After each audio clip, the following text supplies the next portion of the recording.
Hello, good evening, everybody. Welcome to Wrestleview Post-Raw, number 161. I almost said Wrestleview Live because we've been doing a whole bunch of those these past 2 days. We had So two Wrestleview true. Lives. This has been a very busy weekend for professional wrestling, Oh my and gosh. in some ways a great weekend of pro wrestling, and in some ways a truly embarrassing train wreck disaster of a weekend for professional wrestling. Oh man. Oh my god. I know this is the post-Raw show, but we are absolutely going to have to start off talking about this insanity going on in AEW. Good lord. It's unfathomable that you know, a legitimate company with like millions of dollars, you know, at stake, you know, tens of millions of dollars, hundreds of millions of dollars in some senses. You know, it's a company that will make $100 million this year, according to Tony Khan, who's been known to embellish a little bit, that something like what happened last night after All Out could happen. Can I just say this, that I thank God for Wrestleview, because between the podcasts and the recaps and just the news, I really would not know what's going on, for certain things, because I obviously I watched Clash at the Castle. I was very heavily involved with that. I had a lot going on yesterday, so I couldn't get to everything with AEW, but I caught up today, and I was like, man, after listening to you guys today and then reading the news from Jerome, I was like, what the hell is going on? What the hell is going on here? My God. Daniel Shell says, once Josh Boutwell leaves, Wrestleview, and Cody Rhodes leaves, AEW falls apart. This is something outrageous. Before we get into all this stuff, let's say hello to all of our people in the chat room. Andrew Elder, once Josh left, AEW went to hell. Yeah. Josh has been gone for less than 24 hours so far. Poor Josh. He's got to come back, I guess. Right? That's all right. We got Andrew Elder, the Wrestleview Fiend, here in the chat room with us. We got our dear friend Nafis Sadat. Nafis, SmackDown's going to be in your area this coming week. Yeah, in Seattle. Yeah. You should go and give us a live report. We got Daniel Shell here, the Daniel. We got Eastside Reviews. Mr. Jamel is here in the building tonight. Well, not really a building. He's probably at his house, and we're at our house, but he's in the chat room. Please confirm, Jamel, where your status is. We got the Wrestleview hype machine, Quentin Walters. That is literally his name. I love that tag. I really do, because it's so true. So true. Hello, Tedesco's Machoon Walls, and the Monster Among Men is back. Yes, Braun Strowman returns to WWE tonight. Wow, craziness. And it leaked out on Saturday that Strowman was going to be there, that he was going to Kansas City, and they knew it leaked out, and they still just did it anyway. I like when they don't try to swerve the fans for the sake of swerving. Yeah, you know why? Them. Because it's everyone's still gonna be just as excited. I know. So who cares? We got Goosey here. Goosey is here to chat with us tonight. Let's see. We got Randy Torcola here. Wow, we got a lot of people here tonight. All right. I'm digging this. All right. I'm going to scroll down. Let's see. Yes. I mean, as Goosey said, Jamel is in a building. Yes, he's in his apartment. So it is a building. He is in the building. Jamel's probably why is everyone so concerned about my status? We're concerned for all of your statuses. Oh man. Okay. Let's talk about this thing with CM Punk, the Young Bucks, Kenny Omega. Ace Steel is gone from AEW following all this stuff because he legitimately knocked out one of the Jacksons, one of the Young Bucks. Last night. Legit. He's lucky that he's only gone from the company, not in jail. I'm sure he still has. I'm sure there's still time for him to file charges. For sure, and that very well might still happen at this point. But this is really shocking. So last night, there's a tale of two media scrums this weekend. A lot of people were WWE did a media scrum after Clash at the Castle on Saturday. A lot of people were like, it was stupid because some guys were in character. And, you had like Josh made a good comment last night that, Roman was out there and, one reporter asked him a question. He's like, you have to acknowledge me. And the guy was like, I acknowledge you. And then he walked off. And Josh is like, if that was legit, then that guy needs to be fired and never work in news media again. Right. It's like so embarrassing. No, and Josh is right. Yes. Yes. So that was that. And everybody was like, that was stupid. Maybe like it's time to stop doing these media scrums. And then AEW did their media scrum last night, and CM Punk just, it's funny. Like there was a tweet that CM Punk sent out earlier this year when Sasha Banks and Naomi walked out. And essentially what he said was, stand with the people you work with, even if you don't like them, because, you'll need them to stand with you if you ever need help. Okay. I didn't even know he said that, to be honest with you. Yes, of course, because he has to trash WWE because that's his gimmick. Yeah, right. And then he goes and does what he did last night at the media scrum and is a total hypocrite. Mr. V's here. I acknowledge myself. We like it. Sup, Valvo? We like it. Yeah, Mr. Toxic. Okay, so these were okay. So I have a question for you, just because obviously now we're talking about it, and based off of the history, there are some legitimate things that happened to CM Punk in the past where I feel like he what happened, it was horrible. I'm not going to sit here and dispute that. What happened to the company and his infection and everything like that was bad. That was really, really bad. But I feel like he's a troublemaker. I feel like he's always been a troublemaker of some sorts. And sometimes it's great to voice your opinion and to be able to, stand up for yourself. And I agree with that too. I'm not saying anybody should back down for what they believe in and for what they deserve, but I feel like he's a bit of a troublemaker. He looks to start with things and escalate things, and he likes it. I don't know. I think he lives for the drama, in my opinion. Yeah, he's a, how do I put this nicely? He's a miserable prick, essentially. That's all there is to it. He always has been, and he always will be. My biggest problem. Okay, so I'm going to read you the comments. I'm going to try to clean it up a little bit here. Okay.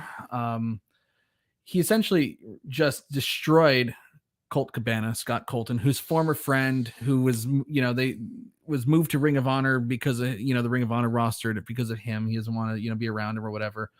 Punk absolutely targeted him, crushed him, talked about how he has a bank account with his mother and, he was paying his bills until he didn't want to anymore.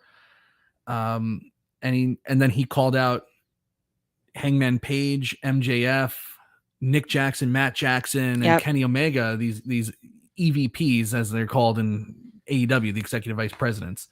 He says it's irresponsible people that call themselves EVPs.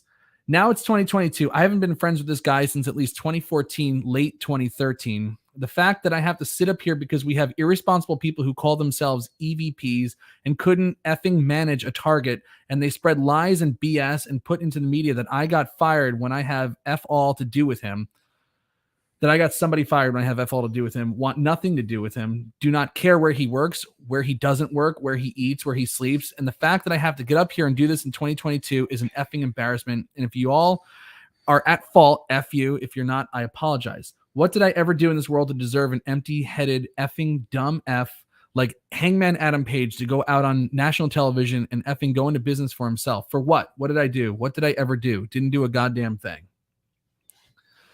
Really, and he also said about them that, these EVPs, he wouldn't trust them to manage a target. and he crushed them.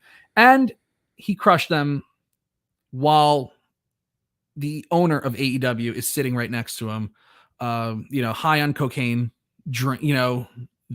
out of his mind with jealousy and rage toward WWE rather than basking in the glow of what was actually a great show. This guy is talking about how he's Jim Crockett Promotions and WWE counter programmed us this weekend and it's not fair. But the company was formed and they essentially said right at the get-go, right on their very first show, Double or Nothing, that, with Cody Rhodes smashing the sledgehammer, that they're coming for WWE. And WWE also targeted them. There's no question about it. There is a rivalry here. There is competition, and as there should be. But so they put NXT against Dynamite, and they crushed Dynamite, crushed NXT because it's their developmental program. Yeah, it's different. I don't know what would happen if they went against Raw. I don't know, but it's not it's not. It's not. It wouldn't be wise if they did. Let's just put it that way. Okay, so he's exactly like this martyr here when they've been fixing for this fight. So now they fight back. They counter program them or whatever, and he's all pissed off about that. And he's like, tweaking out and whatever. Yes, I know I don't actually know if he did cocaine, but it's like the guy is just like out of his mind with, just jealousy and rage. And he's sitting there while his champion is literally insulting half of his roster, main event roster here and doing nothing about it. The guy's out of control. Like, look, we were talking about how, Tony Khan's kind of fun and he's a mark and he books the show like a fan in the stands, like that's why I thought like Triple H's comments to Ariel Helwani were like so funny, where he goes, Vince is it's really hard to fill Vince's shoes. But I asked him, I said, what's, you ask what kind of advice I got from Vince. Vince said, if you always book like a fan in the stands, you'll always come out ahead. And I'm like, when was the last time Vince booked like a fan in the stands? And that got me thinking, like Tony Khan kind of does book like a fan in the stands. And that's why you connect with this company and all that stuff. But it's one thing to be a fan in the stands. It's one thing to be a mark. It's another thing to be a boss. You have to have control of your roster. And initially I was like, this stuff's got to be at work, like it's just ridiculous. They want to get people talking. Look, people are talking about the company, but it's not in a good way. This is not conducive to a great business plan, to look this out of control, when you might be looking for a TV deal in another year or two. I mean, listen, it was unprofessional. It's one of those things where like, you don't want to censor, because for the longest time you felt like people in WWE, they had to censor themselves, that they couldn't speak freely about a lot of stuff. And, now with the way things are, I think people are more open to be able to talk about certain things and bring personal stuff into their storylines and whatnot. So for AEW, that was like a really good refresher that people can speak freely about certain stuff. And, okay, so Roy and I were talking about this on Clash at the Castle. So with Seth Rollins and Matt Riddle's feud going on, they brought a lot of personal stuff into their feud, right? They brought a lot of things. There was real heat there, the real animosity between the two of them. Legit heat between Seth Rollins and Matt Riddle. But here's the thing though. Here's the thing about what they did on, for the past couple weeks or whatever versus what Punk is doing to people. It's okay for not to like people in the roster. That's fine. That's totally okay. You if you don't like everybody, neither gonna be your best friend. That's a given, right? And you don't have to like everybody, but you have to remain professional. I feel like with Seth and Riddle were able to be professional with their personal stuff, like their hatred towards each other. They are able to utilize it in a productive way, in a positive way for a feud and for good storytelling. You gotta do business. But what Punk is doing is he has this real animosity towards these individuals, but he's speaking so poorly of them in this spotlight, and it's like, and then nobody's doing anything to like kind of stop him and say like, you have to have some decorum when you're talking about these individuals. Like, you still work with these people, they still are part of a company that you are part of, and if you are trash talking them and you're trying to make them look bad, it just showing that division and that like lack of camaraderie there, you're hurting your business. This is a business at the end of the day too. Right. So that's where I have an issue. You have to be professional. There are people that you're going to work with, you're not going to like, and you have to kind of suck it up. Yeah, I He think has this like almighty attitude that I can't stand. It's like Yeah. you weren't the one that built this company at right, the end of the day. right. I mean, it's like so hard because like part of me thinks that like it's it's a work. Like when he talks about like, oh, how the $1 million gate was built off of his back. It's like, what are you talking about? Like, what are But you there's a way talking of about? doing a work. Like let's just pretend. Let's just say is this a work? Like we find out. It would be horrible if it was a work. Like this is Yeah, like the worst work. this is the worst way to present it because it just looks like trashy. It really reminds me of like when WWE, like I forget when it was, like 2008 or 2009, sent out a press release that Donald Trump had bought Monday Night Raw.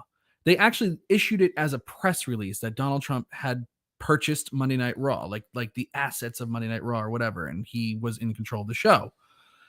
And because they put it out as a press release, their stock dropped that day. And they did this did this one angle with Donald Trump, and they went on Raw that night. It was supposed to be like this long story, this long thing where it's gonna be like Raw versus SmackDown, Right. Trump versus Vince, Raw and SmackDown or Right. whatever.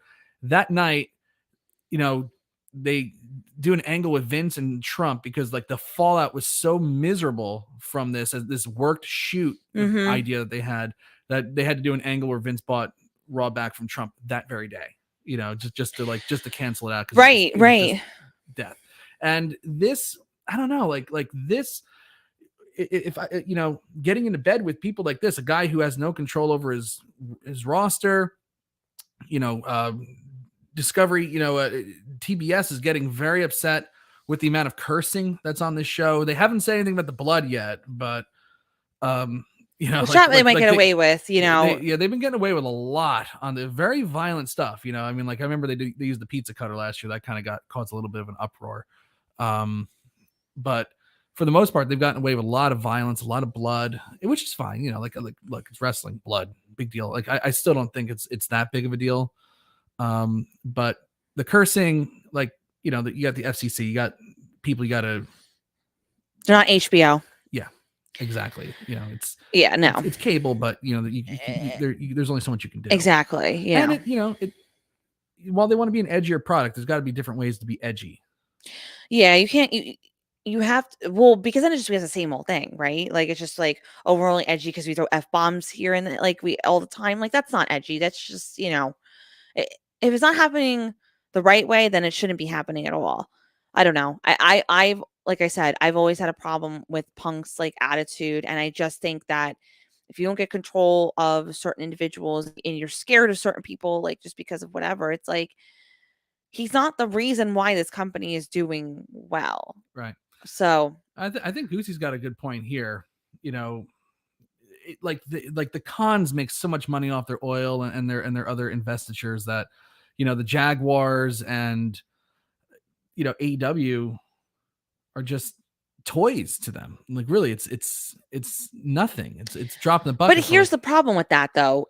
To other people who are working for them, it's livelihoods. Exactly. It's not just a toy to them. So for you, it wouldn't. Like, let's just pretend. All of a sudden, if that's the way they really feel about it, right? Which it does seem that way sometimes. Like Tony is just like running around with daddy's money.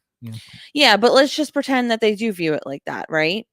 And you're playing with people's livelihoods here, and you're also talking about the fact that, yeah, to them, like if they lost it, wouldn't matter, right? But for people who have jobs and people who want to wrestle, come on, this is serious, So it just looks trashy. It just looks trashy, whether this is a work or not. Like if it's not a work, it's still trashy. If it is a work, it's still trashy. It either way you look at it, it's just not good. No, it's very, very bad. And it's cost Ace Steel his job. Steel threw a chair, during this big melee that happened backstage with Punk and Ace Steel and the Young Bucks and Kenny Omega. And Kenny Omega allegedly got bitten and his hair pulled. And Nick Jackson was either knocked out or rocked by a chair thrown into his face. Just a disaster. Although I did see this this kind of humorous video, trying to find some humor in this, with Nick had his beard kind of dyed like Hulk Hogan's, Fu Manchu mustache. Oh gosh. And somebody's just like, I'm trying to imagine Nick Jackson getting into a legitimate fight and getting knocked out while looking like this. It was it was kind of funny. Anyway, so there's a lot of drama going on with AEW right now.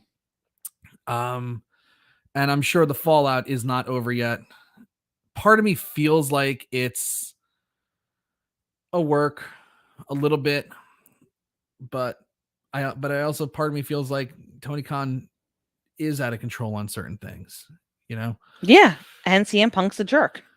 Yeah. But whatever it is, if this is a work, this is, if this is them trying to get people talking about their company, there's better ways to do it. There is. Like they had a great show last night. I was talking very highly about them last night, and what a difference a day makes. And Jamel made a comment before, what a difference a year makes. This time last year for AEW All Out, we were talking about how great that show was and how it feels like that's going to change the momentum, in this, pseudo rivalry with WWE, that they turned a corner, that they got all the pieces that they need now to be successful. They got CM Punk last summer. They got, Adam Cole. They got a lot of great acquisitions. Like they had a Keith Lee. They got Bryan Danielson, one of the biggest stars in the last decade in pro wrestling. Yep.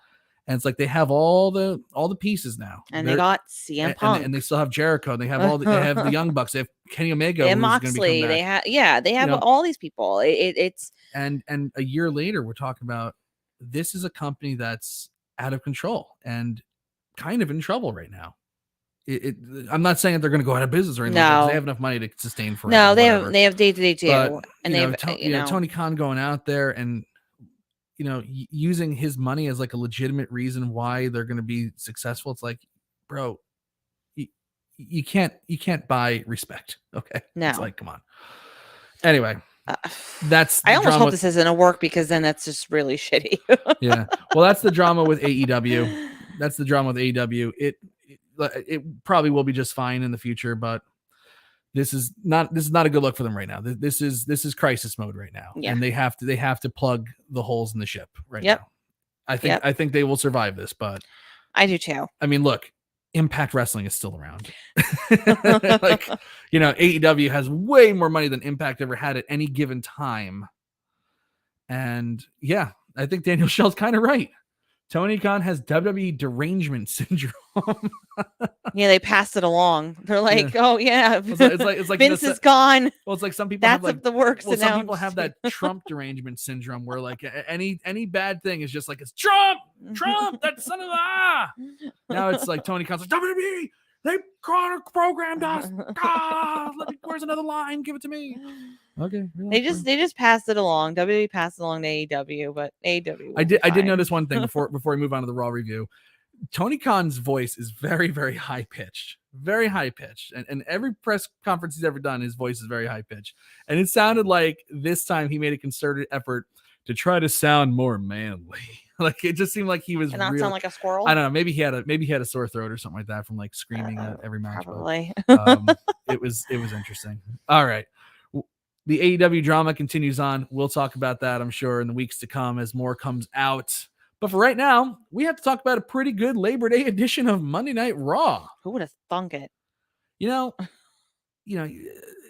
Somebody else, I think it was Jamel as well, because Jamel's like on fire tonight. He talked about, remember like 2 months ago when WWE was just a dumpster fire? Now it's like, I got I got a text from my friend John just a few minutes ago. I should probably text him back. But he goes, I can't believe the WWE product since Triple H took over. It's like night and day.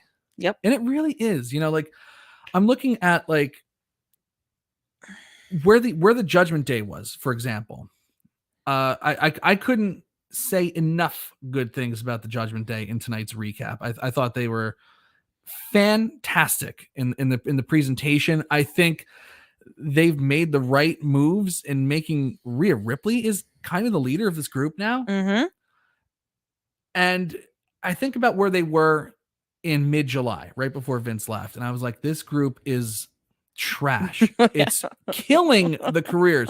Like, this is like the last thing Finn Balor will do before they eventually wish him well in his future endeavors. Damian Priest is going to go back to like NXT in shame. Rhea Ripley is just going to go back Her to doing third chance was just like finally like Rhea Ripley will go back to doing, you know, being in lame tag teams with Liv Morgan and then breaking up and feuding and then going back to being in the tag team. Like, they were going nowhere, and they were going nowhere fast. And then you fast forward 2 months later, not even like a month and a half later, you know, you start with that great angle at Madison Square Garden where Rhea shows up in the I'm Your Poppy shirt. And in the weeks that follow, she kind of like, you know, dominates Dominik a little bit and gets him to like fall in line with her. And she's emerged as the leader of the Judgment Day. This is totally turned her career around. She's incredible right now. I know. She's the one cutting the promos while Finn Balor and Damian Priest stand behind her. And I think this is like such a revolutionary dynamic. You know, they have had women lead stables before, but this is the first time in a long time I could think they did so on a big stage like this. Rhea Ripley leading this dominant heel faction. I think that is just a really, really great role and a kind of a fresh take on who can lead a stable. Well, here's the thing. What's interesting about it is that it had potential. It's the way now that they structured it is what was very impressive. This is what they should have been doing all along. You know, this is how they should have had it to begin with, because Rhea Ripley, out of all those individuals, should have been the mouthpiece, you know? And what's nice about it is the fact that because you're right, a lot of, you know, they've had stables with women being the top and everything else, but they, for a long period of time, it was just that they were just the mouthpiece. They were just like kind of talking and almost like managing. They were part of the stable, but they weren't really like fighting. She's got the muscle too behind it. So that's what makes it special, is the fact that she could speak on their behalf, talk to them, be the leader, be the dominant one, and also be able to wrestle and fight and defend herself, which is just incredible. This is exactly what they needed to do. I always said this with Damian Priest. Damian Priest just needs to step in the back. He's a tall guy. He doesn't need to be doing. He didn't need to be doing flips. Yeah. He didn't need to be doing all those spots that he was doing previously when he wasn't in Judgment Day or whatever. His goal should have been stepping back, saying a word here or there, look intimidating, fight when he needs to. Fine. Rhea Ripley should have been the one from the beginning, being the dominant one. She can speak on the mic. Obviously, she's shown she can. She can great on the microphone. She can also wrestle. So that was key right there too. So everything that, like, the way that they restructured it is exactly what needed to happen. But she really, this is what I wanted to see with her for a very long time. Well, you were talking about when we did Post-Raw, I think it was about 2 weeks ago, you were talking about how when we went to Madison Square Garden and we saw Rhea Ripley there at a Madison Square Garden house show in March, and it was a triple threat with Becky Lynch, Bianca Belair, and Rhea Ripley. And it was like, God, like, Rhea Ripley was on fire in that, and she looked phenomenal throughout the match. Like it's like, where's this Rhea Ripley been? And, you know, for a full year and a half on this roster, like she's really done nothing. No. And now she's like, you know, like Jamel says over here, a year ago at this time, Rhea Ripley was dead in the water. She's now a highlight and a good main character of Raw. Main character. That's the key. And she's not even wrestling in the women's division. She's just a main character, you know, in this great storyline that's going on. What a difference a year, a change of leadership, and some NDAs make. And do you see how, like, tastefully they're doing it too? Like, she's not fighting any of the guys. Like, she's like pushing them down and attacking them. She's using her advantage. Yeah. To get over on that. Yeah, but it's not like they're okay. Let's just say they're not having like Rhea Ripley versus Rey Mysterio next week. Do you know what I mean? Like, they're doing it in a tasteful way where they're respecting herself as a woman, but she still looks strong. And Randy's making a good point here. Imagine how Rhea's going to look when she actually does jump back into the women's division. It's like, it's kind of like, Bailey and Damage Control are great right now, with as being a heel stable in the women's division. But when Rhea decides that it's time for Judgment Day to start collecting belts and she jumps in the women's division, which I think should happen, maybe that should be like a Survivor Series thing, or even a Royal Rumble match. Like Rhea Ripley is going to be, it's going to be like, it would be like Roman Reigns coming down to like the Intercontinental Championship level at this point. It's going to be different. She's going to be a different competitor than even Bailey, Dakota Kai, and Io Sky would be for Bianca Belair. Yeah, you know exactly. what I mean? Like I don't know if that makes sense. No, it does make sense. She's going to have a different.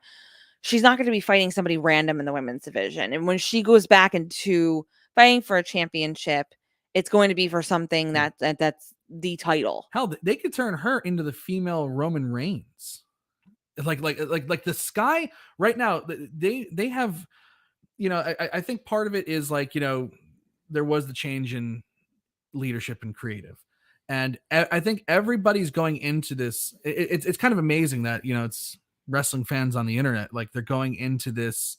They went into this whole Triple H thing with like, okay, let's give it a clean slate. How often does that ever happen on the internet where people actually allow, not everybody, I'm not saying everybody, but like most people have allowed this reset to happen and give characters that were kind of dead in the water a second chance.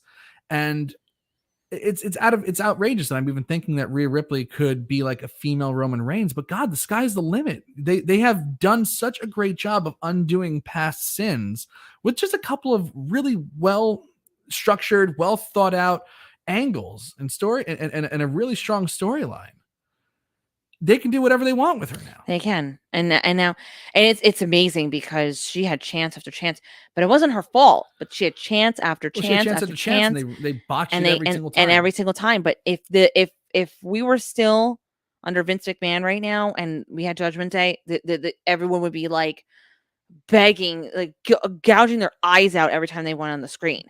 Now when they come on the screen, you're like, oh, what the hell are they going to do next? Right. And this whole Dominik piece to it is even the Dominik thing. Okay, so let's talk about Dominik real quick here now too, and let's talk about some of the great work that Edge and Rey Mysterio did tonight as well. Edge comes out to start the show, calls out Dominik, and he says, like, I watched you grow up. We used to hang out in catering. We had so much fun together when you were a kid. When I was in San Diego, I would always stay at your house. You guys always welcomed me like family. What last year before your first match before a live crowd, I was one of the people that helped talk you down and calm you down.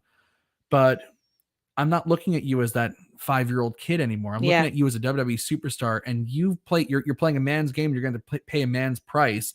Get out here. I'm going to kick your ass. And then they have Ray come out and kind of try to beg him, please, like let my son, please, let me apologize on behalf of my son. Don't hurt my son. He wants to talk some sense into him, but Edge is, Edge. He's a different animal here. Yeah. Talks about how he let his heart lead him instead of his gut, and that was a mistake. Mm-hmm. And then Dominik comes out and he shoves his father and he chop blocks Edge, and the Judgment Day crushes Edge's leg with the steel chair. I think this is going to lead to some really interesting wrinkles here. There's so much they can do with this, and like, I just want to say this before the thought falls out of my head here too.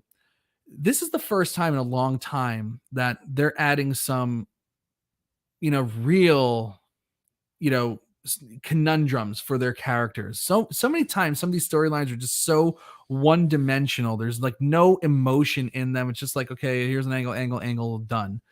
Like their character work for the past, I would say 15 years has been so one-dimensional. These are just people, they feel nothing. They come out and everything's just a game to them. It's nothing. It doesn't feel like real life. And this feels like real life now. Yeah. You know what I mean? Like they're adding, for the women, they added a wrinkle, with Bailey talking about how Bianca Belair has a fragile ego and losing, and you have to kind of question, is she right? Is that why Bianca Belair is out there right now challenging her after losing so quickly? And then you have this thing here where Edge is talking about, I let my heart, lead me instead of my gut, and I should have listened to my gut and taken care of this immediately. Ray's begging him off. I think this is going to lead to a match with Edge and Edge and Rey Mysterio at some point. And then, of course, they did the great thing. I loved when they did this with Undertaker and Kane in like 97, 98, when Undertaker said, I will never lay hands on my brother. And this time Rey says, I will never lay hands on my son. And it's obviously going to build and build and build until Rey has to lay hands on his son. There's so much they can do with this, and there's so many ways for this to succeed. I can't wait to see this thing play out over the next couple of months. I think they are set up. The fall is looking great. You could drag this out into Royal Rumble time. You could even have this culminate at WrestleMania if you wanted. I think there's enough here to do all that.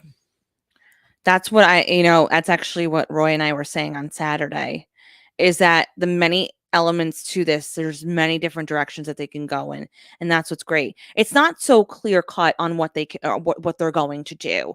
We know eventually, like you said, that Dom and Rey Mysterio are going to fight, right. But how are they going to get into that point where they are fighting? How are they going to get to the point? What is going to transpire for them to lead up to that?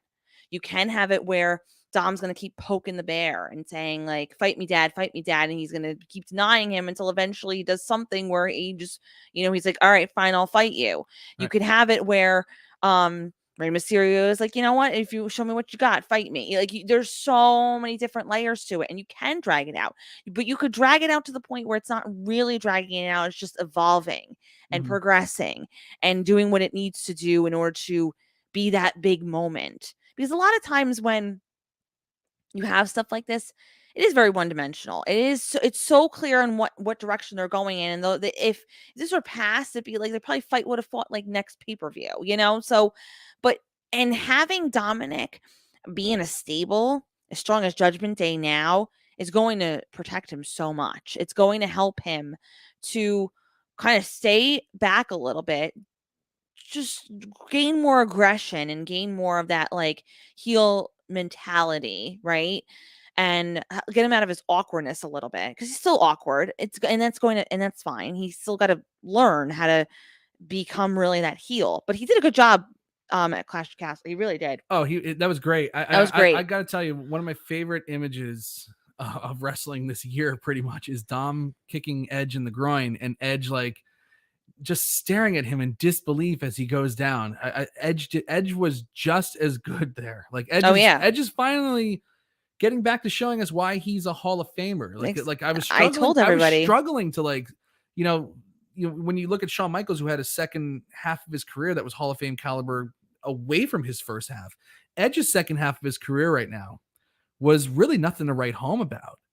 And they've kind of turned it around even here in the last month and a half by making Edge look like Edge. I knew they would too, but I knew because of this now who we're under.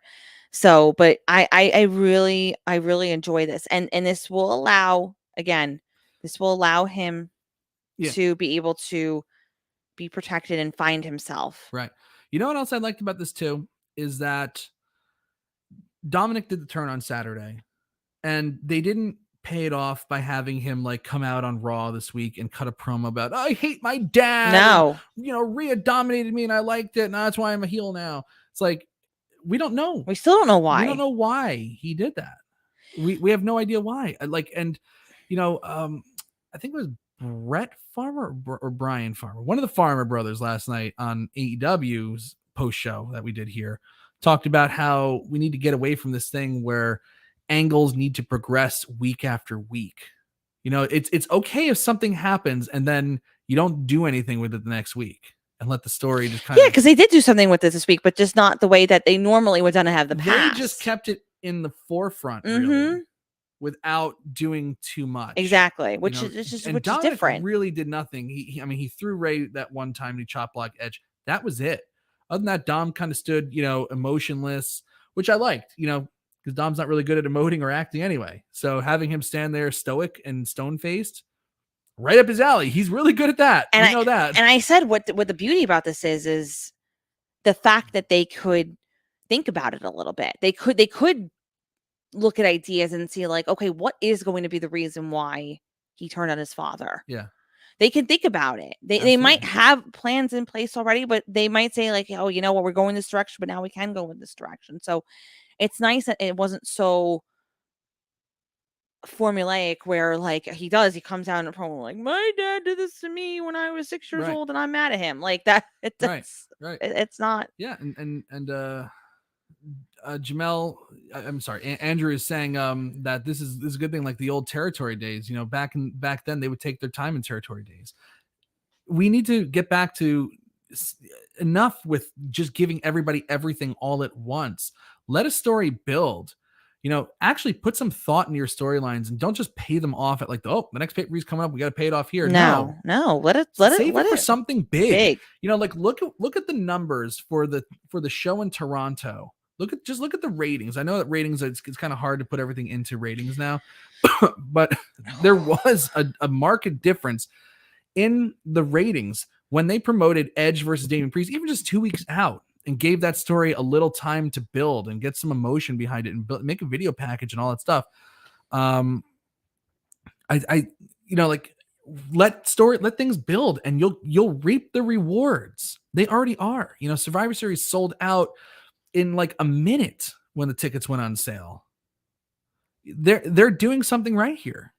So rather than just like, now that Survivor Series is sold out in Boston in like, a minute or like a minute and 30 seconds or whatever it was, like these people are expecting a good show. Like this is where things should start to, or maybe at least the first chapter of this whole thing takes place. Make a Survivor Series match with the Judgment Day, like an intergender Survivor Series match, Judgment Day versus Edge, Beth Phoenix, Rey Mysterio, and one other person, I guess. Mm-hmm. Who knows? Like who else can get involved in this? AJ Styles could get involved. Who knows? That could be like the first chapter here, second chapter at Royal Rumble. And that comes from not having to feature it every single week, right? This comes from, letting it, build and letting it foment and putting some real thought into it, like making sure every angle that you do counts. Because the moment actually happens, it will be worth it would just be so much better. The payoff will be so much better at the end. Right. And Jamel making another killer point here. Jamel's been on fire these last couple of days. Jamel is in his building. In his building. He's safe. He's safe. I don't know why we were concerned, but now we're concerned. I was concerned. We were concerned. I don't know why. There's no reason at all to be concerned about Jamel. He's a great guy. Long-term storytelling was damn near killed during the Monday Night Wars. I'm glad we're getting back to that in WWE. That's a great point. The only long-term story that they have ever that they've done since the Monday Night Wars, if you really think about it, is The Rock versus John Cena holding off on that match for a year. Really, like everything is very segmented. Like we got to bang, bang, bang. There's really hardly any storylines that really, I'm sure somebody will come out with one and correct me here, but hardly any storylines really get time to build to a giant conclusion.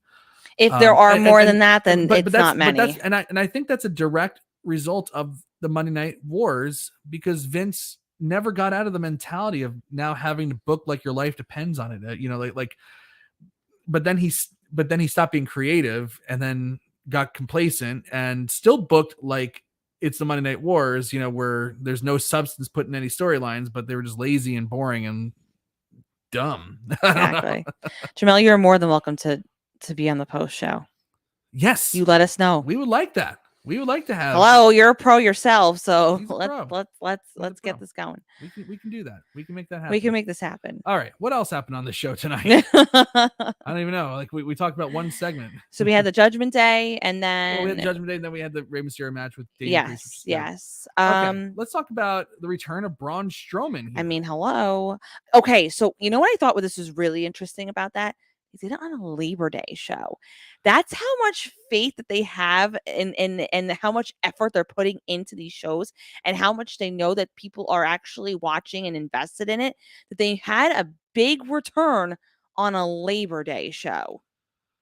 I thought that was very interesting. About that like that, yeah. Because think about it. Like I said this with Roy on Saturday too.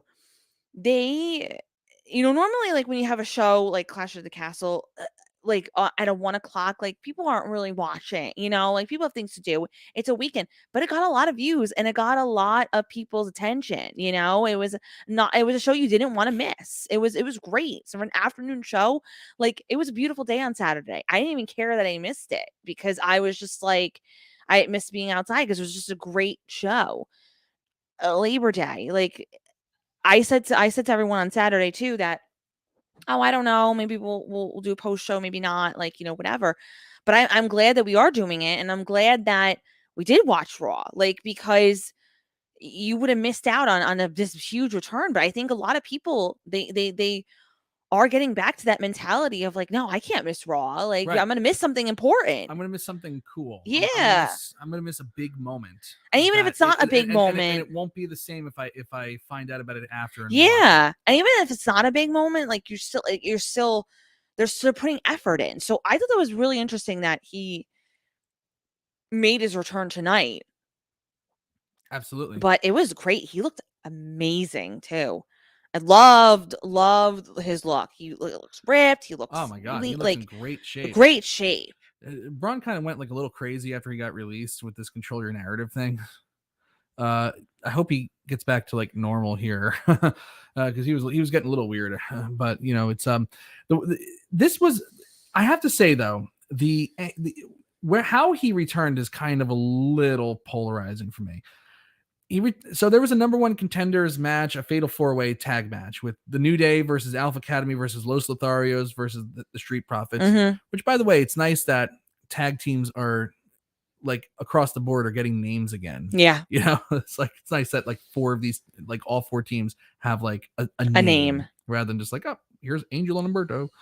Anyway, I wanted to hate this match at first, and like this was gonna be like I really like it was shaping up to be like one of the first things in a while that I've completely ripped on them for, because I hate fatal 4-way tag matches where only two guys are in the ring. I hate that. And at WrestleMania, when they did the triple threat, they had all three guys in the ring at the same time, which I was like, that's the way it should be done, and it should be done that way forever. Don't ever do it any other way ever again. Instead, they started off with two guys. And then I had like this flashback nightmare to, I think it was like WrestleMania 14, where they had a multi-person tag match. And I forget what team it was, but both partners got tagged in and they had to fight each other. How in the world does that make any sense? Okay. Well, they freaking did that with the New Day. So Xavier Woods in the ring, and then Kofi Kingston gets tagged in, and the comment, how could that even possibly be? How could that even happen? So they get in the ring. I'm like, okay, this is it. This is the first thing that I'm going to really trash. Like, because this is just ridiculous. We're going to get like an old school Mike rant. You're going to get an old school Mike rant. And then Kofi Kingston, Xavier Woods, they make it look like they're going to fight each other. And then Woods drops down and is going to let Kofi pin him, so that the team, but it still doesn't make any sense, because by the team losing, they would actually win. It doesn't make any sense. But anyway, then they break it up. And then all of a sudden, they started just having a phenomenal match with so many spectacular spots thrown in that it got me over the hill from wanting to hate this to actually really enjoying it. And I'm like, wow, I'm watching some pretty good tag team wrestling right now. And then Braun Strowman's music hit, and he came out and destroyed the entire tag team division, essentially. Yep.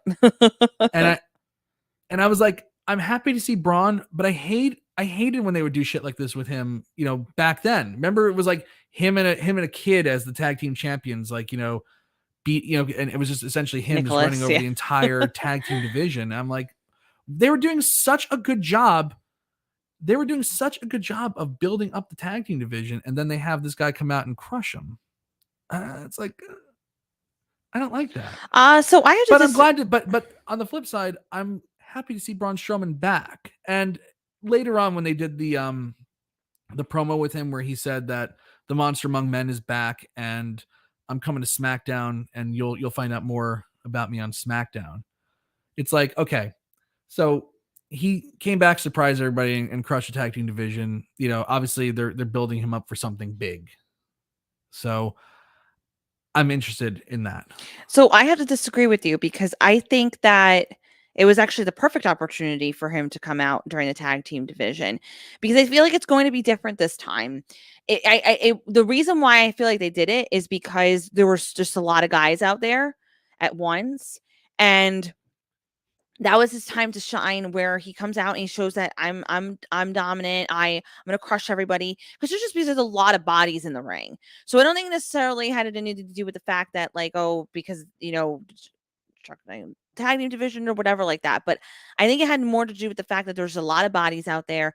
He's coming back. He's gonna crush them all, and it is showing the fact that he is this like large person who can come out and kill you. So like that to me didn't bother me. I actually liked the way that they handled that, and for the way that they brought him back tonight, because and I like the fact that you talked about, oh, I'm gonna be on SmackDown, find out more about what I'm gonna be doing and everything else. So I thoroughly enjoyed it. I thought it was great. I thought it was great how they presented it, and I thought it was great how he came back in. All right. Well, to each their own. I actually don't think it'll hurt the tag team division too much if I don't think so either. What if like his return is going to be him versus like Gunther? Like Gunther's like a monster, and he needs to. Well, number one, it does reestablish him as a monster, right? That's what I was saying. You forgot about Braun Strowman. He's a monster, and he can crush people. He can crush people, especially when he blindsides them when they're not expecting it. There was a sad moment though, during his return, where he goes for the Strowman Express on the outside and he tripped. And somebody, of course, I was like, there's gonna be somebody that was recording that in the front row that got that on. Of course, it did come out, which was sad to see. But for the most part, it was a successful return, and he looks great. So, look, I'm giving everything a chance. Nothing is off the table here. But yeah, you're right. I mean, like having him return on Labor Day Raw, that's can't miss. Pretty good. You cannot miss. You can't miss in the show. And it was a hell of a tag match too, by the way. We had some good follow up. Look, the women's tag team champions Raquel Rodriguez and Aaliyah come out. They beat Nikki Ash and ASH and Doudrop. Okay, I thought it was a little less than decent. To be honest with you, I just wasn't feeling it. It wasn't. There was nothing inherently bad about it. No, you're right. But I don't know. And they attempt. The reason why I said it was decent was that they attempted, even in this, like, I mean, it's a nothing match. Look, Nikki Ash and Doudrop are dead in the water as a tag team right now. But they attempted some storytelling here, saying like, oh, Aaliyah really did nothing during this tag team tournament, and Raquel Rodriguez basically did everything. Right. And, now that they're champions, Aaliyah is going to have to shoulder some of the work here. And that's what they tried to do. We're trying to play off of. I know. I guess from that Raquel aspect, still hits Doudrop with the power bomb and all that stuff and gets the victory. But Aaliyah definitely played a little more into the finish this time. Mm-hmm. So like there was a wrinkle to the match. It wasn't like it was just a throwaway. No, I get what you're saying. That's why I said it was decent. Yeah, like I said, I just wasn't feeling it. So that could just also be my mood in general. Yeah. So that was fine. Let's see. But something that I loved. I gotta tell you, Austin Theory was having a really, really difficult time on the microphone tonight. But he really, really showed himself to be a pro tonight. So there was a promo after this with Austin Theory in the ring. He's talking about how he's going to be a future undisputed champion. But as he's doing this, he's like tripping on his words. He's holding his jaw because of Tyson Fury. Like he was off tonight. It seemed like, I don't know, like if he's tired or maybe he really not in the ring though. Not in the ring though.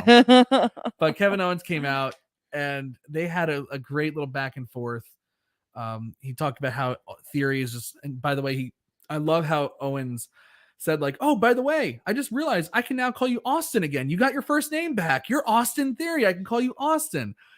And he talked about how he's a delusional guy. Theory also called it Crown Jewel rather than Clash of the Castle. So I don't know if he was jet lagged or something like that. I mean, look, it is a really tough trip going overseas and having to immediately go back to work. But Owen says that Tyson Fury did Theory a favor because he would have been crushed by either Drew McIntyre or Roman Reigns. So it leads to this thing where Kevin Owens he's just on fire. Really, since they started refocusing on him again and making him into a threat, he's stepped up and then some. I think he's just so happy. I really do. He looks rejuvenated. I mean, look, this has been a great year for him. Main event of WrestleMania against Stone Cold Steve Austin. Stone Cold Steve Austin's last match. Anything else is just gravy, and it looks like they're trying to make him into a legit main event guy again.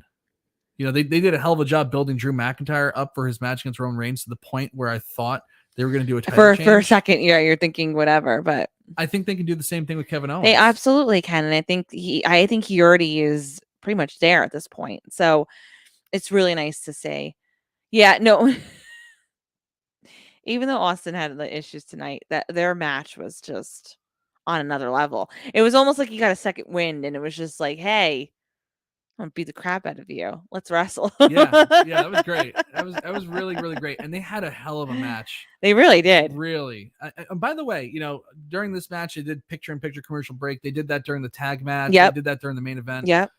All of a sudden, they started doing these picture-in-picture. I think it's because of you. I did say that they should, right? Yeah, you did say that. And maybe it was because of you. It makes it harder to walk away from it. They do. You don't want to watch what's going on. They do watch the show. I think. I really do. Well, I don't see why they wouldn't. Hello. I've had nothing but great ideas. As Quentin says. I've had nothing but great ideas these past couple of years. Please like, subscribe, and yes, please like, subscribe, and share this podcast. Yes. Our hype man. Look, we have a whole bunch of people in this room right now, and I want the likes. Give us some love. Come on now. Let's go. Give us the love. We're waiting. Click the like button. Let's go. Anyway, Kevin Owens was fantastic in this. And Theory was off because of his jaw and all that stuff, and he winds up losing, gets a pop-up powerbomb stunner, but they had a really hard-hitting, awesome match. And I love that these Kevin Owens matches always seem to be impromptu because he's the prize fighter. It's just like he's itching for a fight. You never know who Kevin Owens is going to fight on Raw. It could be Drew McIntyre. It could be Austin Theory. It could be AJ Styles one day. Who knows? Yep. But you're going to get a hell of a match. You're going to get a hell of a match. And look, they're obviously building Kevin Owens up. He keeps mentioning Roman Reigns. There will probably be a Roman Reigns match somewhere in the future. I'm looking forward to seeing it. And I think it is time to acknowledge us. I do think it's time. Thank you, Jamal. And yes, you're right, Randy. And Paul's definitely watching because of me. Longest tenured recapper now on Wrestleview once again. By de facto, the best. I am the longest. Other than Roy. I am the longest female employee on this show. I think you're the longest female employee ever in Wrestleview history. I think you might be the first female employee in Wrestleview history too. I don't know. That's Paul. But you are the queen of Wrestleview. No one could take that away. Oh man. Hit that like button or you'll be like Josh Boutwell. Oh man. Josh left on his own accord. Yeah, no. Josh was not fired. That's pretty funny. Oh man. Yes. And Mr. V has the longest sabbatical of Wrestleview history. Oh, V. We're still working on him getting a Mr. V comeback here. V, you can come whenever you want to. Anytime he wants. I like the name of the group for Bailey, Dakota Kai, and Io Sky. Damage Control. Me too. I think that's really strong. And I thought they had a really strong segment. I know I talked about it already with Bianca Belair and Bailey, but this was Bailey was awesome as a heel tonight. I even like that she's in such a great heel. When she said "shush, please," I actually laughed. That was really, really funny. And she also and Bianca Belair challenged her to a match, and she goes, "Well, it's Labor Day, so I'm not working today." It's like, this is awesome. And then Bianca Belair had a good comeback. She goes, you may have beat me, with the help of your little minions, but unless it's one-on-one and unless you've got this title, you're in control of nothing. I thought it was a really good thing. And then they added the wrinkle that, Bianca Belair might have a fragile ego and can't handle the loss. And, she wants to challenge her. So she makes herself feel like it's not a fluke, but it's not all about her. Bailey has better things to do. I thought it was a really strong segment with the women tonight. Yeah. Absolutely. I didn't think like there's nothing on this show that was like spectacular. I mean, except for the Kevin Owens Austin Theory match, I thought that was spectacular. I thought most of the action in the tag match was spectacular, but for the most part, there was like nothing on this show that like, and also the follow up to but there's nothing on the show that's like flashy or sexy, like huge angle. Oh, come on. But just I know I hate that, but there was good follow-up to everything. Everything had strong follow-up. It doesn't have to be in your face all the time, but this was strong follow-up to the win at Clash at the Castle. Yeah. The Judgment Day stuff was strong follow-up to an awesome, angle, an awesome turn from Dominik at Clash. I really enjoyed the reason why I really enjoyed the particularly tonight too with the damage control is just they're adding this other layer to the women's division. It's like you didn't know you needed them because you didn't know they existed before they came, but they really were needed, and they really did because they really like vamped up this division significantly. It's incredible. You have these three incredible women that are together and have this groove that's just like indescribable. And Bailey, man, what a turn of events. Who would ever thought like this girl with those what The are those called? pigtails. No, Oh, the wacky wavable yeah, like the arm He-Man. inflatables, and now like is dominating as this like amazing heel in the stable. Yeah. It's like wow, just the way that we've evolved so much over the years, and particularly with them, like women can speak, women can be on the mic, women can be dominant, women can be strong. And Randy makes a good point here. Foundational moments aren't flashy; they're setting the table. Absolutely, Yeah. and we're setting the table for a great fall. Mm-hmm. And we'll have the season premiere of Raw coming up in October. I'm sure. There's gonna be some great moments here, and also Randy agrees. It's great seeing women get legit time overall again. Like this was not happening a month and a half ago. It just wasn't. No, they were turning into like throwaway stuff. It was going fillers. It was literally like we were going backwards. It was like Evolution and the main event of WrestleMania in 2019 was like the culmination, and since then it's like wishy-washy, like kind of like a Dolph Ziggler start-stop push on whether we're going to go all in with the women or we're not going to go all in with the women. I would love to get an Evolution pay-per-view again.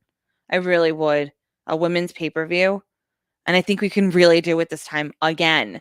Because what happened last time was amazing. I don't know if they ever need to do a full women's pay-per-view again just to do it, but but like that for that time it was great because it's like that was a statement saying that we're fully behind. As long as they have a featured spot on the show, and as long as they give them angles that are good enough where it's like if they main event a pay-per-view, it's like this is a main event worthy angle. I agree with the inclusive. I agree with the inclusivity. That's more inclusive. I agree with the inclusivity, but I would like to see another pay-per-view with just them again. And the only reason why I say that is because I think we really can do it this time. Yeah. Like they did it last time and they did it well. And it was one of the best pay-per-views I've ever been to and actually saw. But I genuinely think that we can have as strong as a division in just having a female showcase. Yeah. More as a showcase pay-per-view rather than like a part of the storytelling type thing. But a little bit of storyline thrown in there, but a showcase pay-per-view would be cool to have with those women. Yeah. I don't disagree. It's a good idea. All right. So we talked about Ray and we talked ad nauseum about that stuff. Somebody mentioned about Monday Night Football starting next week.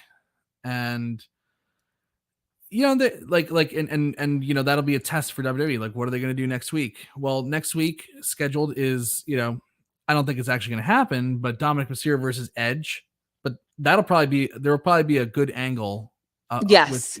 Pertaining to that. Mm-hmm. You have Johnny Gargano is going to make his in-ring return. And you have a women's tag team championship match with Raquel Rodriguez and Aaliyah versus Dakota Kai and Io Sky. One thing Dakota Kai mentioned is that she wasn't the legal competitor last week when she got pinned. So they can pretend to be champions, but we're taking back what's ours next week. I think they're putting the effort in. Like I said, they put the effort in tonight and it's Labor Day. So would not be, you can't count them out for the fall. I think they're really going to try to have a good stability and maintain their momentum. Because you can't just say, oh, football's on, we're going to stop. No, that should have never been the case, but it always was. Absolutely. All right. Let's talk about this main event here. With The Miz versus Bobby Lashley for the United States Championship inside a steel cage match. The Miz, the storyline is The Miz asked for this match because he can beat Bobby Lashley. It has nothing to do with keeping Dexter Lumis out of the cage, but I can beat Bobby Lashley. I want to do it inside a steel cage without any interference. Crazy. I mean, it's a crazy logic, but I've been enjoying the Dexter Lumis stuff. It got a little goofy tonight with him under the ring at the end. Can I just tell you, I told you this. I thought it was a mannequin. I'm like, what? He was so still. I really thought they just like had a mannequin like pushed out of him and he was gonna like come from like the crowd or something like that. I really thought it wasn't him. Like, how is he so still right now? It was kind of spooky. It was really spooky. It was a little spooky. I am wondering, like, so what does everyone think though? Like, what do you think the beef is with the Miz? Like, what do you think like the story is going to be? I'm really trying to think of like what it possibly could be at this point. Andrew with this I have the Miz and he has Grace. Sure. Poor man's Grayson Waller, the Miz. Yeah, like, but that's the thing. It's like, this storyline's being allowed to stew rather than just like finding out about, what Dexter Lumis is, like and what he's doing. Like we still have to wait another week. Look, Brett's saying that the main event's predictable, and this story has been the same point for a few weeks now. I don't know. Things can be predictable and that's okay. I don't think everything needs to be like a big, like massive angle, massive swerve. I think it's enough that they give you a good main event. There's an angle there. And I think eventually they are going to have to be pushed to, the one thing I didn't like was that Dexter Lumis, like his very presence has always causes security or cops to come and arrest him. Right. And then security was nowhere there tonight. Yeah. No, I agree with you on that one. And whatever. But I thought this is a good angle, and they're gonna have this will probably force the narrative, to like have to like say what's the deal with Dexter and the Miz. Yeah, I agree with Jamal. I am ready for an explanation though of why Miz is the target, because at first it was like, is it really AJ Styles? Now that he's finally gotten his hands on him, like he has to explain it now in the ring in front of everybody, instead of just kidnapping him or whatever, and like Miz lying, like not wanting to talk about it. There's something there, and I think it's time to start revealing what that is. I love how when the Miz was kidnapped, and then he wasn't on social media for a couple of days, but then it's like, no, then he was at a game, and then he was at a rock concert with Def Leppard and Motley Crue. I was like, oh yeah, we're really like playing into like your kidnapping. Yeah. It's like he's trying. And Maurice wasn't concerned at all. Like, yeah, I know. Well, it's almost like he saw his life flash before his eyes, and now he's trying to do all this fun stuff. Yeah, Maurice had no concern. She just like posting like pictures, whatever. Yeah, I know. No, it's just funny because like obviously I'm a fan of his. But yeah, I'm very curious of like what the explanation is going to be, because I can't even think of like one scenario of why he's attacking the Miz at this point. Well, that's what it is. It's like they're building up the anticipation. Like, why is this happening? Why does this keep happening? I don't agree that this is like a Vince thing. It's not that. Because Vince would have done an angle and then just dropped it. Yeah. Or just giving you like like nothing. It's not like nothing makes sense here. It's like we're just waiting for an explanation. But yeah, I also don't think. I think with stuff like it's like some stuff just didn't make any. I think with Vince, it would have been like if Dexter Lumis would have came out, and then you would have found out like the following week, like why he hated the Miz. Like, you know what I mean? Like it wouldn't have been this. Right. It would have been this build. Tonight, Dominik would have come out and cut a promo on his dad. Yeah, exactly. Like, no, so I think we would have had the explanation already. Yeah. Now, my only problem with this whole entire thing is I've actually seen Dexter Lumis work, and you're not a fan. I covered him on NXT. I remember you saying that. I do fear that this storyline will fall off a cliff when they actually start having matches with Dexter and the Miz.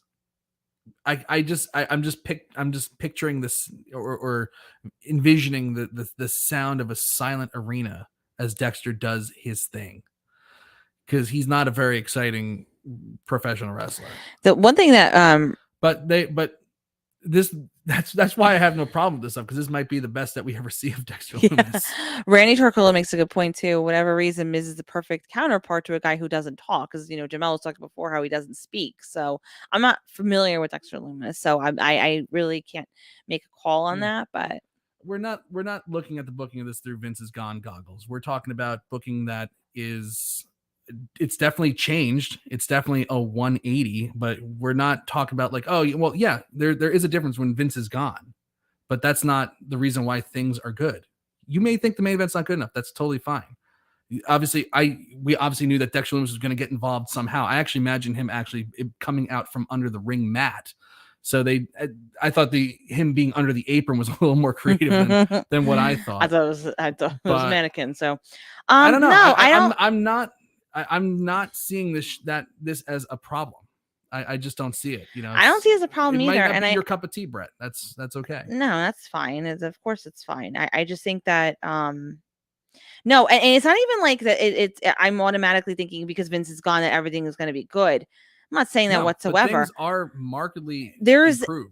There's Proof that it's better. Like there's evidence shown in these past few weeks that it's been significantly better. So it's not like we're all just in this haze of like and that we're not giving fair coverage to this. No, because there's still certain things that not particularly I don't particularly like, but we said that it has to progress to a certain point. Not it could be like a snap of the fingers, everything's gonna be great. I just think that but the insinuation here that I don't like is that we're not covering the show fairly, and that's just not the case. No, I don't think that either. There are things that there are things that I think are still issues, and I've talked about that in the past. But I thought for a Labor Day show tonight, where I go into these shows thinking that they're just going to phone it in, it was a good show. It was a good show, and I wouldn't even say that you can certainly argue it's not main event worthy. Look, what's a main event anymore? Like the 10 o'clock hour has been like the wasteland for Raw. Like if you think about some of the main event segments they've put on in like past months, they did that pose off with Bobby Lashley and Austin Theory. That was just the drizzling shits. I think a steel cage alone was the main event, and like having a steel cage. And I also think too that it is a Labor Day show, so like it wasn't a throwaway show by any means, because they still had things that evolved for storylines and everything else. But I think it's just you have to look at it. What we're I don't know. Better does equate to the show being good to me. Look, we're watching a show. I enjoyed it. You don't like what they're producing. That's what this is. It's a perfectly adequate defense, because we're talking about entertainment. We are allowed. First of all, this is a podcast show. We discuss the recap and we discuss our opinion, and your opinion is allowed, and you're allowed to discuss it in the comments. The problem that we are saying is that we think there's a definitive difference in it being a better show. You may not see it that way. I mean, like, we talked about, we're not. And there's no goggles on though that Vince is gone though by any means. But I mean, you talk about careers that have been turned around. We're talking about Rhea Ripley now being like the Roman Reigns of the women's division. That just was not the case a month and a half ago. We're talking about a market improvement of the Judgment Day as a whole. We're talking about a better focus on the tag teams. We're talking about the United States Championship certainly being more of a focus. We're talking about mid-card belts being elevated, with Sheamus and Gunther having like one of the best matches maybe, in WWE in a long, long time. Like there are things that are better. If you don't like it, that's your deal. Opinion. But if you're looking for a hate show, though, go to Meltzer and Alvarez. Just go to them. Like seriously, which I also don't think is quite accurate either. But that's their gimmick, though. They have to hate. Of course it's their gimmick, but they have to hate. But anyway, I thought the show was great. And looking at Twitter, it's got 86% thumbs up once again. We want to know what you think in the chat room right now. What do you think about this show? I still think for a Labor Day, I give a solid thumbs up for a Labor Day show. Getting a steel cage match, getting that tag match, getting the Braun Strowman return. the good follow-up with the Judgment Judgment Day Day. and Mysterio and Edge was really, really well done. The And, Kevin Owens Austin Theory match was, and Damage Control. Yeah. the Damage Control stuff was really, really good. Really, really good. I'm pumped. I'm just pumped up watching the show now. It's like, I'm not going to watch something that's going to insult my intelligence. I don't feel insulted every week when I watch this show. So Nafis gives it an up. Nafis gives it a thumbs up. Daniel Shell, change takes time. Thumbs up. Thumbs up the show. Thumbs up, of course, from Andrew Elder. Thumbs up from Randy. The show has improved since Triple H took over creative from Quentin Walters. Victoria, what do you say? I said thumbs up before. I said a solid thumbs up. I'm sorry. Yeah, it took years, but I actually look forward to the show weekly now. Yeah, and that's the case. Jamel gives a thumbs up. That's really the case at the end of the day. It's like, I'm looking forward to like watching the show again.